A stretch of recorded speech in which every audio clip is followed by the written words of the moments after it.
Parables of the Messiah by Brother John Carter.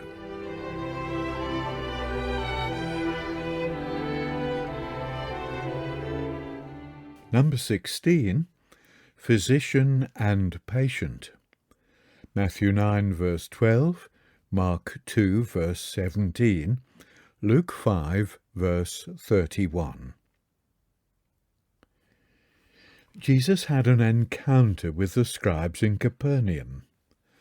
A palsied man was brought to him, born of 4, and Jesus, seeing their faith, said to him, "Be of good cheer, thy sins be forgiven thee." The man's condition was probably due to a life of excess, and Jesus knew the man's mind was as sick as his body. Sin and evil are as closely connected as cause and effect, ultimately, if not always proximately. The scribes were watching Jesus and noting his words. Perceiving their evil thought, he asked them which was easier, to say, "Thy sins be forgiven," or to say, "Rise up and walk." The first was easier to say, for there could be no disproof. The second produced a visible effect, by which the power of the speaker's words was put to the proof. To establish his power to forgive sins, Jesus then commanded the man to get up, take up his mat, and go to his house. This healing of sickness is seen to be a real proof that sin was forgiven, when the causal connection of sin and suffering is remembered. In this episode, therefore, Jesus is shown to be a healer of both soul and body. Jesus next calls Matthew the tax collector and accepts an invitation to his house. The Pharisees, discomfited in their complaint about Jesus forgiving sins, now attack his disciples. "Why eateth your master with publicans and sinners?" they ask. Jesus, hearing it, protected the disciples by answering the question. His answer is tinged with irony and contains a rebuke. "They that be whole need not a physician, but they that are sick." That is so, obviously. But the real point is that Jesus takes them at their own estimate of themselves. They did not think that they were morally sick. They did not therefore feel the need for the ministrations of Jesus. But they should not grumble at him for going to those who recognized their need. How far their own assessment of themselves was wrong, Jesus makes evident by the next saying, "But go ye and learn what that meaneth. I will have mercy and not sacrifice. For I am not come to call the righteous, but sinners to repentance." This must have been sternly uttered, for it contains a strong rebuke. Go, learn. And they were the teachers of the people. But how truly did they need to learn that mercy is greater than sacrifice? God required sacrifice indeed, but much more did he require that they should exercise mercy. The quotation, Hosea 6 verse 6, was apposite, for in the context in Hosea, God says he will hide himself till they acknowledge their offence and seek him. Chapter 5, verse 15. The response of Israel in their affliction is foretold. They will say, "Come, and let us return unto the Lord, for he hath torn, and he will heal us. He hath smitten, and he will bind us up." 6 verse 1.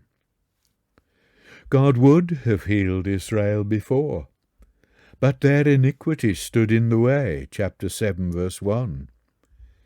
Ephraim saw his sickness and Judah his wound, but they went to the Assyrian. "Yet could he not heal you." Chapter 5, verse 13. But though Israel wrought self-destruction, God declared, "In me is thine help." Chapter 13, verse 9. God would be Israel's physician. In Jesus, God had drawn near, and the use of the figure by Jesus takes up the Old Testament allusions to God's work. By his stripes we are healed. For by his knowledge shall my righteous servant justify many, for he shall bear their iniquities. Isaiah 53, verse 11. Parables of the Messiah, number 17, the Bridegroom.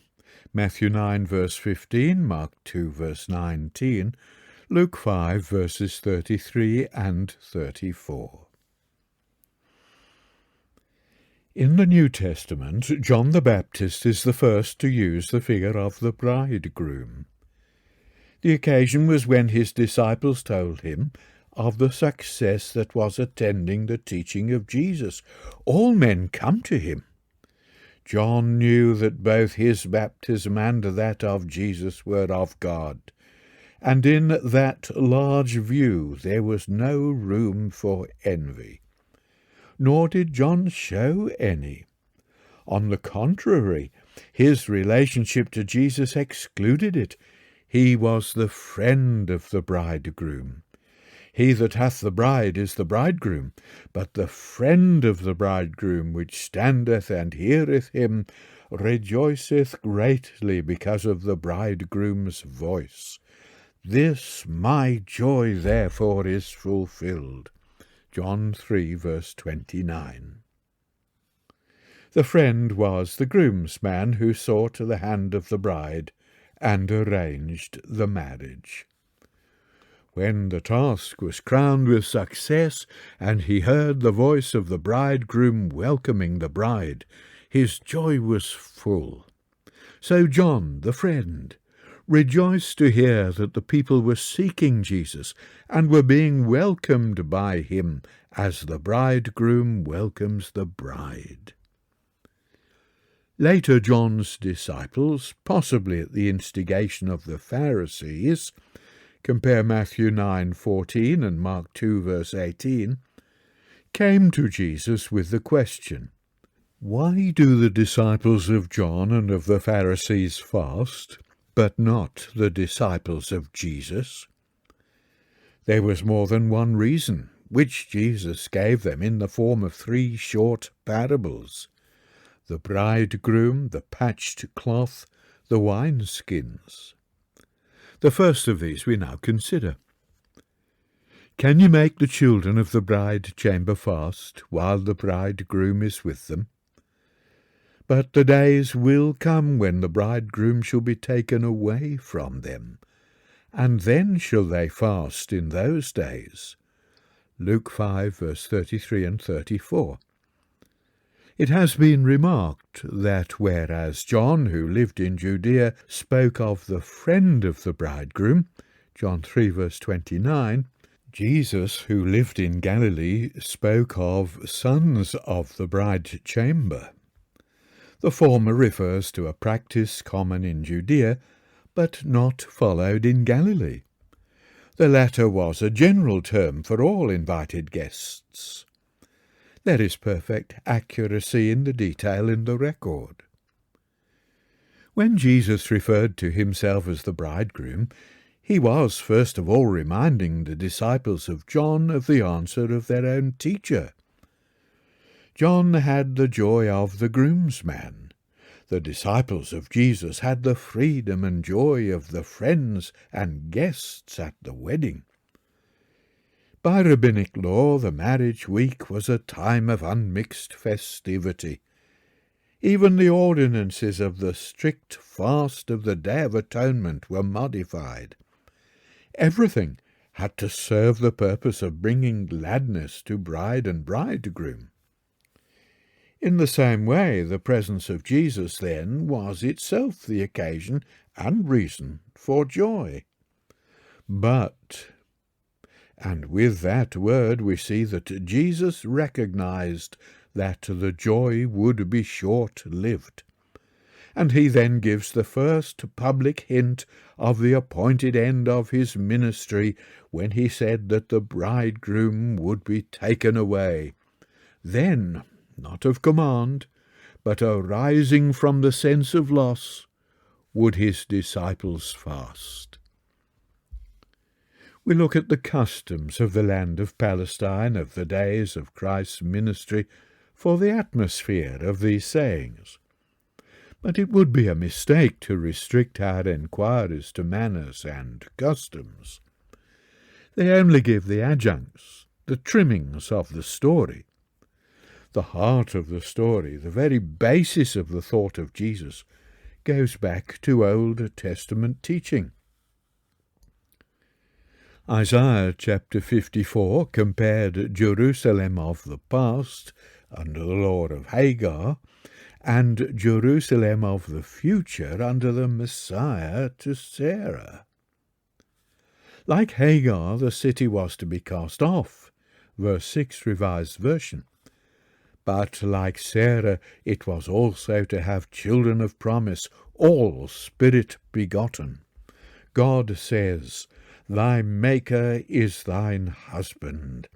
The Lord of hosts is his name, and thy Redeemer, the Holy One of Israel. The God of the whole earth shall he be called." Verse 5. The dullest of Isaiah's listeners must have seen in these words a reference to one in whom God would be manifested, a Redeemer of Zion and its people, and a ruler over the whole world. The Messiah is the maker and husband, as in a sense the first Adam was the maker and husband to Eve. Jeremiah also uses the figure, "Turn, O backsliding children, for I am married unto you." God was bridegroom to Israel. Psalm 45 is the marriage ode of the king, who is addressed as, "O God, whose throne is for ever and ever, and whose queen is in gold of Ophir, in clothing of wrought gold." Psalm 19 tells of the heavens declaring God's glory, in which the sun is as a bridegroom coming out of his chamber. The former is by both apostolic and rabbinic interpretation applied to the Messiah, the latter by Paul in Romans 10. The Song of Solomon is a sustained allegory based upon the figure of marriage, which also was given a messianic significance by the teachers of Israel. When John applied the figure of bridegroom to Jesus, and Jesus also made use of it in reference to himself, there was implied a claim that Jesus was Israel's Messiah, and that he was a manifestation of God, and one to whom the true Israel was related as wife. Parables of the Messiah, number 18, the patched cloth. Matthew 9, verse 16, Mark 2, verse 21, Luke 5, verse 36. When the disciples of John and of the Pharisees enquired of Jesus concerning fasting, his answer consisted of 3 small parables. The first concerns the bridegroom. The second is based on the patching of clothes. In Matthew 9, verse 16, and Mark 2, verse 21, Jesus is recorded as saying that no one puts a piece of new, raw or unfulled cloth on an old garment, for the new piece would pull away and the rent be made worse. Luke's version of the parable speaks of a piece of a new garment being used as a patch, both new and old garments being spoiled. Perhaps in the full reply of Jesus, of which the Gospel records can only be a summary, Jesus used both ideas, or more probably, as papyri evidence indicates, the unfulled cloth of Matthew or Mark was a colloquial term for new garment. An interesting picture of the boyhood of Jesus has been put together from his sayings. In the cottage home with 8 or 9 mouths to feed, it may have been an anxious Mary that plied her needle to keep her children clothed and tidy. It may be that a suitable patch was not available, and one of the children suggested that another garment too large for immediate use might be cut to supply the patch. It is a child's solution to a pressing need. The meaning in general terms is clear. The teaching of Jesus was bringing something new as a way of life, and it could not be used to patch up the old forms of Judaism. The two ways of life were incompatible, and any effort to repair the defects of Judaism by the teaching of Jesus would be disastrous for both. Is there anything in the figure of a garment that takes us further than the homely idea of childhood's days? There is here, as in most of the teaching of Jesus, an Old Testament background. Man has been interested in garments since Adam transgressed God's law and sought by a fig-leaf device to cover his shame. But the clothing man invented did not exhibit the divine principles on which alone sin could be covered. God therefore provided Adam with clothing of skins, illustrating the divine rule that sin could only be covered by blood shedding. This lesson has to be learned by all who would become acceptable to God. Abel discerned it, and by faith offered an acceptable sacrifice. The record in Genesis briefly indicates that worship was not left to man's arrangement. God revealed the way men must approach. At the time appointed, at the end of days, margin, by means commanded, a firstling, offered in the way required, with the fat, Genesis 4, verse 3 and 4, so Abel in faith came to worship God, and he could have said, as David long afterwards wrote, "Blessed is he whose transgression is forgiven, whose sin is covered." The clothing of the high priest was an elaborate parable of the preparation of the Lord himself for his office of priest. See Law of Moses, chapter 18.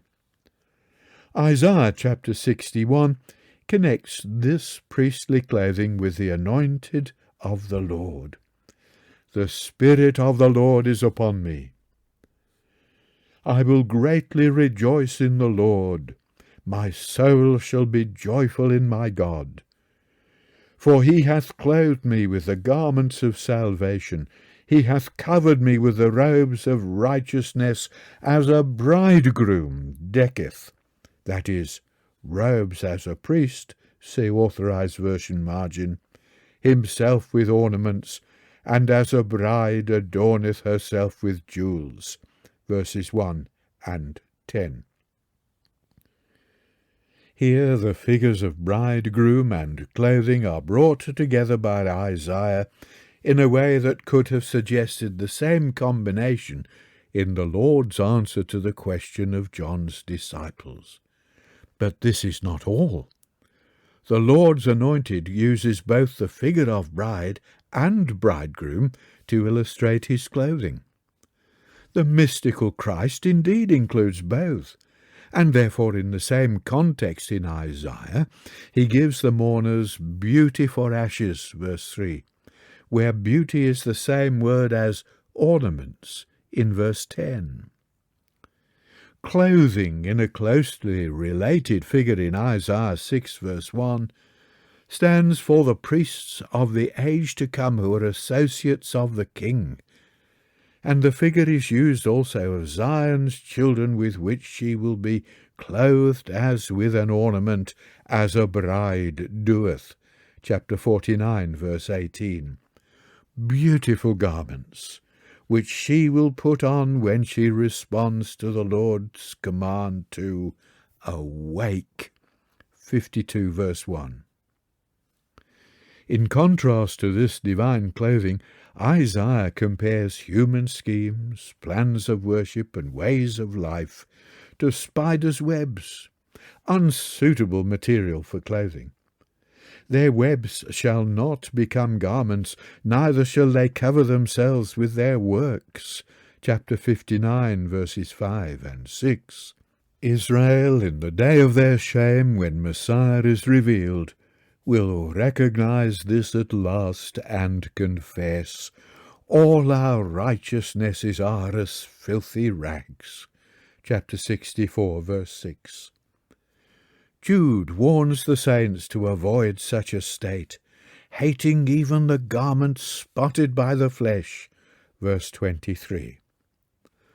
Paul uses the figure of clothing when he instructs the Colossians that as they had put off the old man and put on the new man, they must eschew the deeds of one and cultivate the grace of the other.